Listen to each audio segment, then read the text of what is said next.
Me, your host, DJ Savage. I got a lady on the line that's been dubbed the godmother of heavy metal. She Woo! is like a trailblazing woman with no regrets, no restraints. I got None. Miss Leather Leone. Leather, how you doing this evening? I am doing wonderful, and thank you so much for talking to me. I'm good. I'm good. I'm good. Hey, I hear you're headed to Brazil. Dude, I am going to Brazil. I'm leaving on Monday. I'm so excited. It kind of really hasn't hit me yet until somebody else brings it up. Yeah, I'm extremely excited. I can't wait to get down to South America and just freaking rock. You know what? You've been rocking for years. I remember you, believe it or not, back in the Bay Area scene. You do? Yeah, well, I just told my age, but that's okay. Woo! Because of course I was only 12 then. So, were you here? Were you living in the Bay Area back then? No, actually, I was out in Northern Cali, but I took my trips down there, so I know all about the Uh, Bay Area metal scene. Yeah, those were the good old days. We used to, me and Rude Girls, what you're talking about, we rehearsed up at the Haight Ashbury. And I mean, Metallica was there and Exodus was there. And I think maybe Suicidal Tendency. I mean, it was just crazy. It was such a hip metal street scene. It was a really great way to, a great training ground is what I call it. We used to open up for Exodus at a place called Ruthie's Inn, and I think it might still be there. And oh my God, we would get spit on and thrown at. I mean, it was great training ground. It was wonderful. I hear you. You come from an era where female vocals in a metal band were just pretty much unheard of. How did that Yeah, and How did that people, affect you when you took the stage? it didn't. I know people say that to me so much, but it didn't affect me. I don't know if I had enough of an ego or it didn't bother me. Genitalia is so freaking boring to me. So to me, I just got up there and did my job. And I think the more crap somebody gave me, the harder I would work. It didn't bother me. I always knew that I could sing. I always knew that I had something to say. And still, I mean, I'm still ready for it. It doesn't hinder me. It doesn't bother me. There's not men, there's not women. There's just people that, can bring the fire. And that's what I did. I never worried about it. I hear you. Hey, I'm gonna take you back just a little bit.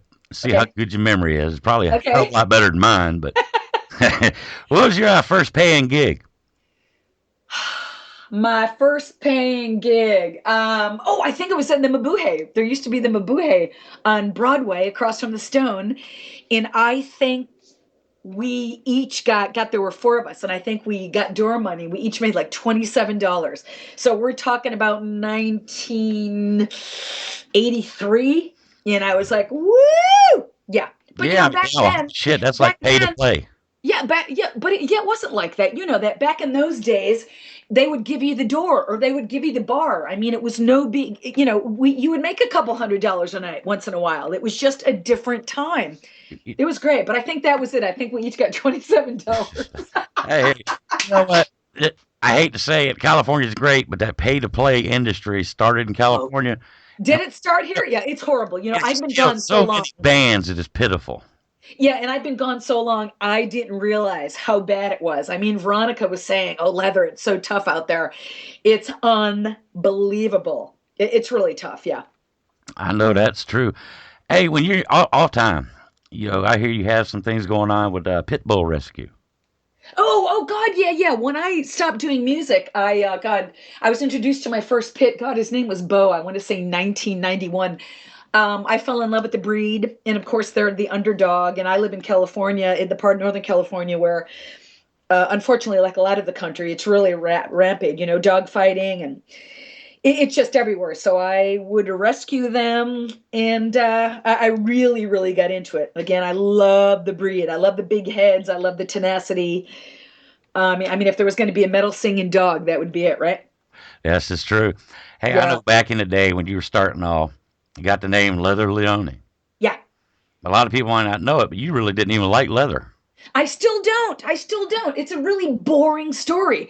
Of course, since I'm a female, everybody relates it to sex, which it has nothing to do with. When I went to college in New Paltz, as we were talking about before, I befriended a woman, and I feel so bad. I can picture her face, but I don't know her name. Her and her son owned a Harley shop. So it was right next to the local bar. So I saved up all my money and I just started buying all this leather. because it was cool. And I was singing in cover bands at the time, but it was always a joke. And my name is Catherine. So the joke in town was everybody started calling me Kathy Leather. Um, and then when I came to California and started working with Rude Girl, I think one of the first newspaper articles we had written about us, and I don't even know what the name of the paper was, but they just kind of attached to the leather name. So I just kept it. Yeah, but I hate leather. I don't have it in my car. I don't have it in my house. Most of the stuff I wear is all fake leather. I have a few old jackets from back in the day, but I don't like it. I don't like it at all. Well, I'd rather you wear your denim or whatever you're comfortable with than wear something fake because Exactly. you And know I you have know you're not never, fake at all. And yeah, I've never been comfortable in that leather crap. I never have been. I know you get asked this a lot, and I have to ask it. For all the youngins that are out there just getting into the music business. Yeah. Tell us a little about you and Chastain. How did you guys meet up? Chastain. Again, I was in the band called Rude Girl, and we were all young and stupid, and we fell apart. And I had become really good friends with Michael Varney and his wife at the time through Shrapnel Records because they had been courting Rude Girl. Back in the day, all my young friends, labels used to come to the shows, remember? And management would call you. And I had become really good friends with him. And he always said to me, "You're going to put another Mercedes in my garage," is what he used to say. So, of course, as everyone knows, he worked with all the guitar wizards back then. So I guess Chastain had heard a female lead some project that was non-metal that Varney actually was an old friend of mine. Her name was Jennifer, and she was this great R&B singer.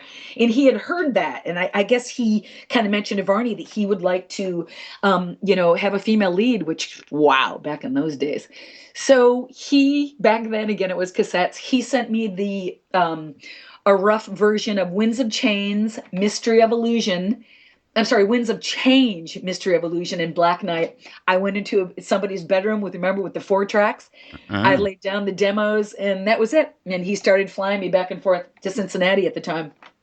Well, we all know you've been out of the scene for quite a little bit, doing your own thing, and Yeah. we're glad you are back to teach the youngins how it's done, so to speak.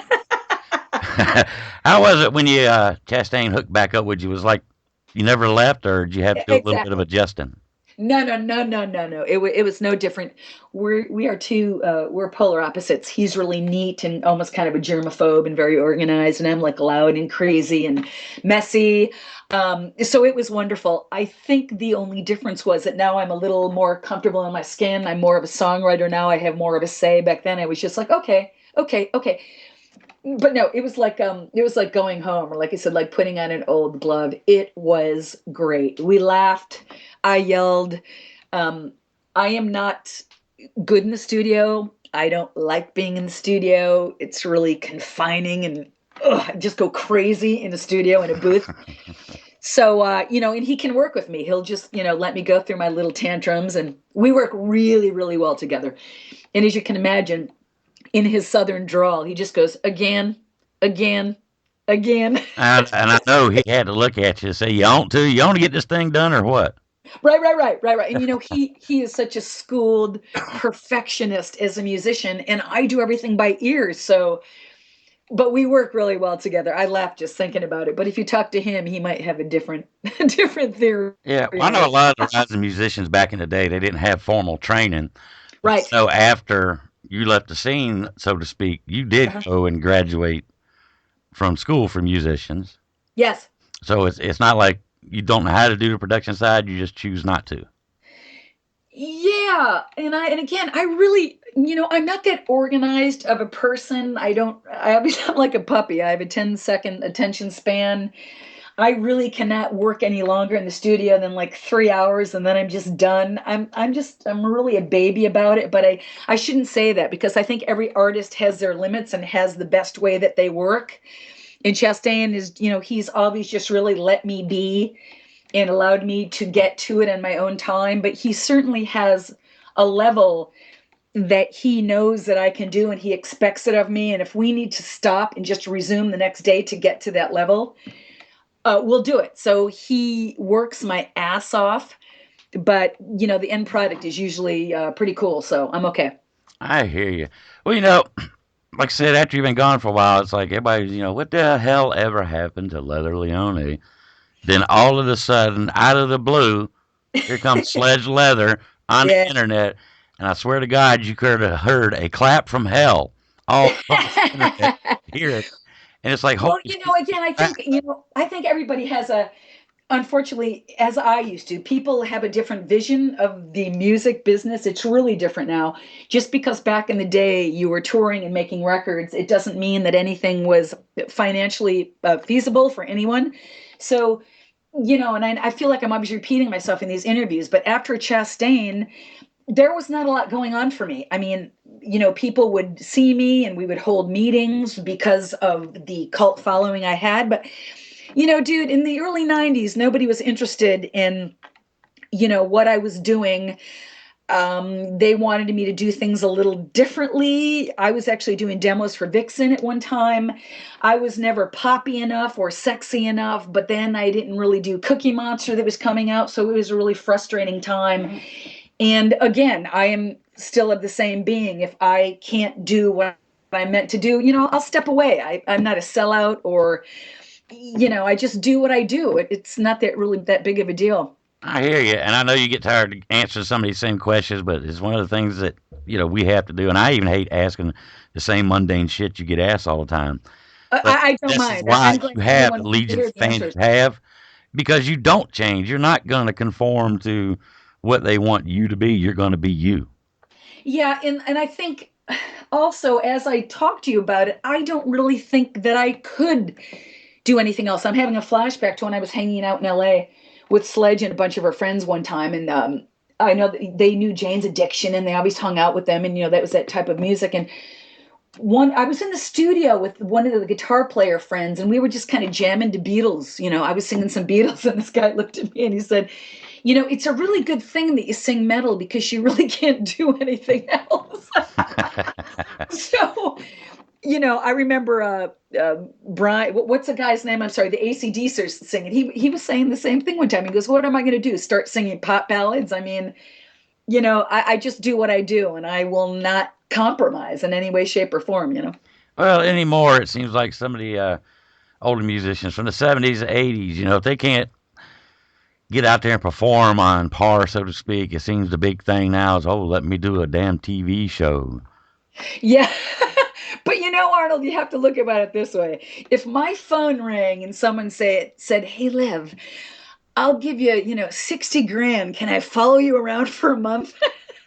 I think it'd be boring as hell. But no, I understand what you're saying. It's really about survival. And I've never made a lot of money musically. So to me, I don't know. It's really frustrating. But again, I am so thankful to everyone that anyone even cares, about anything that I create anymore. So I consider myself really lucky. Oh, you gotta care. I care when I put Malibu Barbie out there. Come on. It's incredible how people like that Malibu, but that was never my band.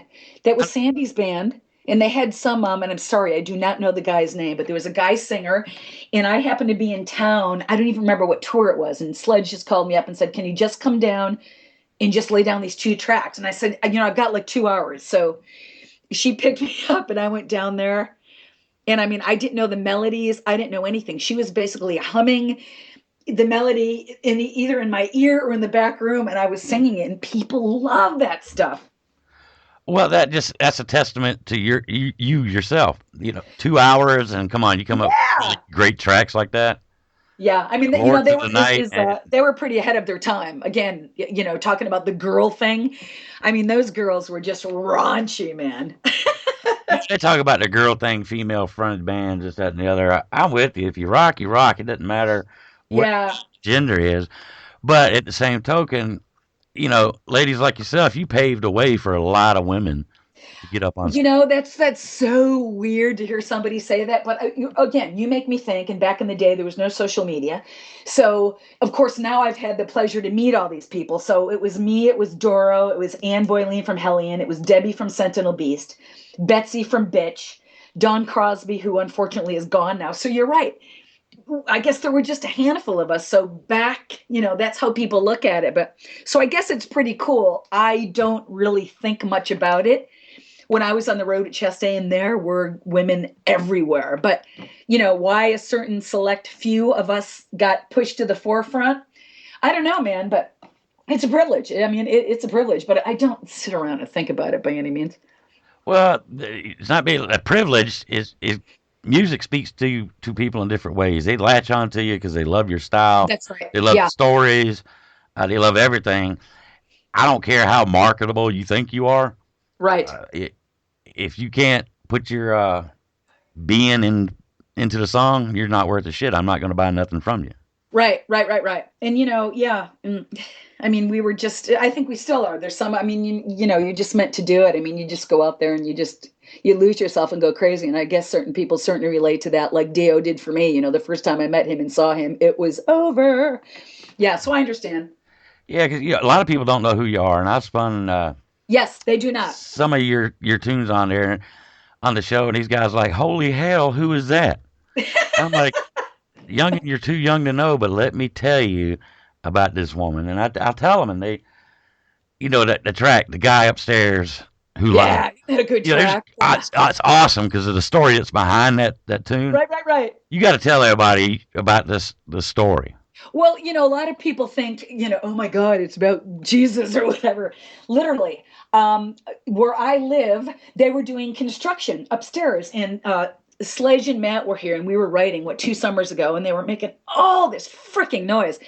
And Sledge was brutal. She was upstairs going, "You got to stop doing this, man. We're creating." And they're like, "Yeah, yeah, yeah, yeah. Nothing's going to happen."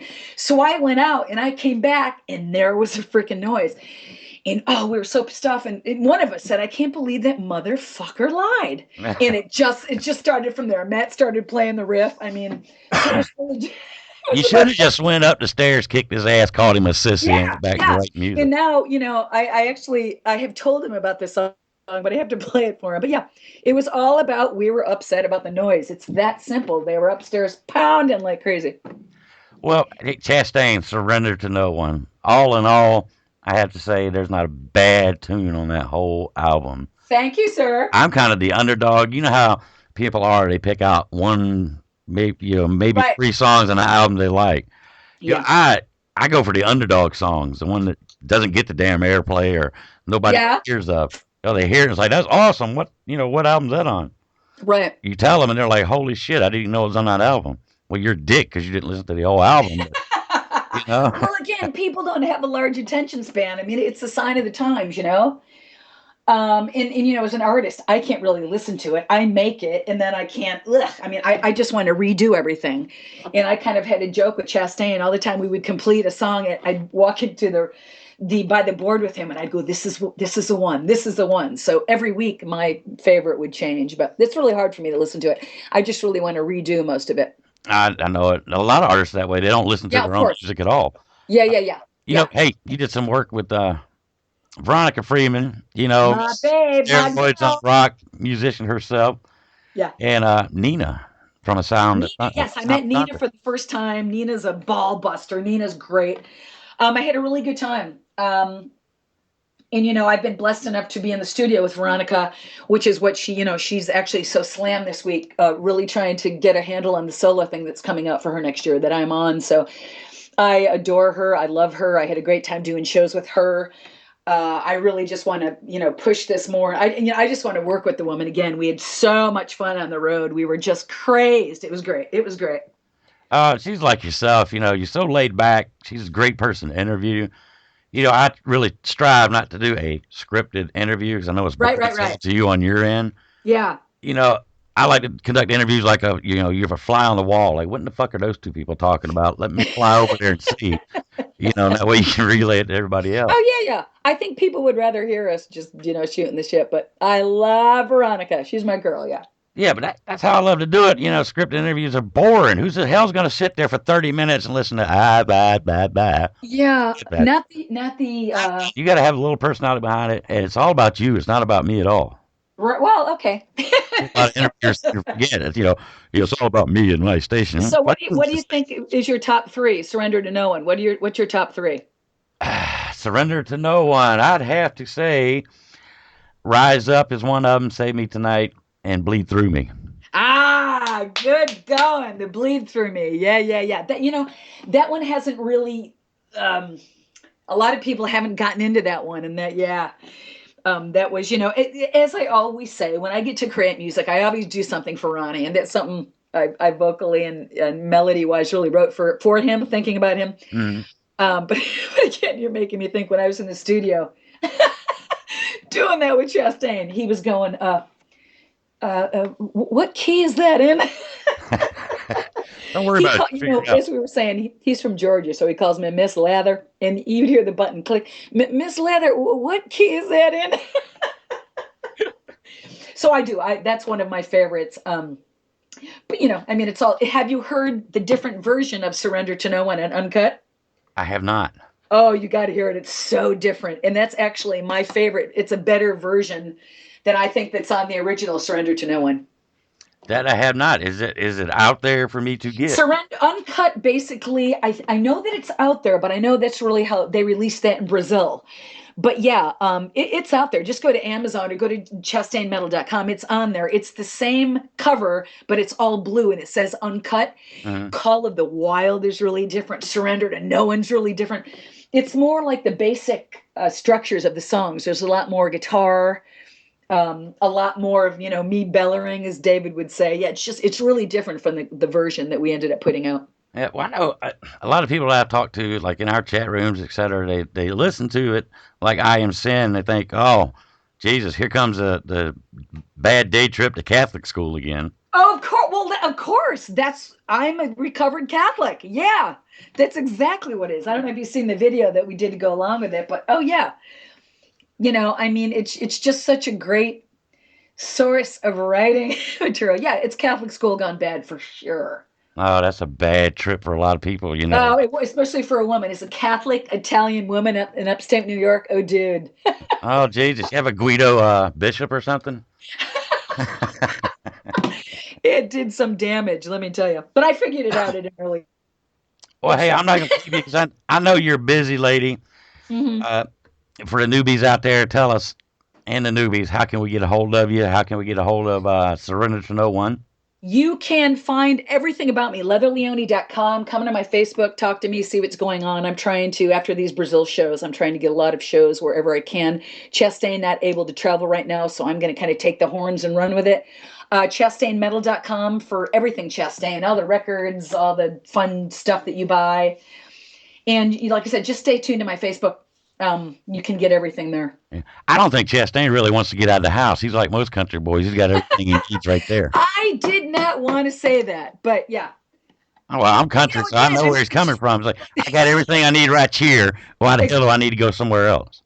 Yeah, I always say, he just wants to watch Star Trek from day one. But, it's just, he's made a really great life for himself. And, back in the day, I didn't realize it. Again, a lot of the times it was Leviathan and himself that was, eating the money, and he just doesn't want to do it anymore. But he's pretty happy. But I'm always hopeful. It's always, about the shows, and we're getting offers all the time. And I don't know how long he's going to be able to not do anything. So we'll see. I just have to go to Brazil and kick some ass and see what happens. Well, you have to kick the ass like you've always been doing since the 80s, and he'll get that itch. He'll get up off his ass. He'll figure out. He'll fire up to Monte Carlo and go on and get out there and do it, It's funny.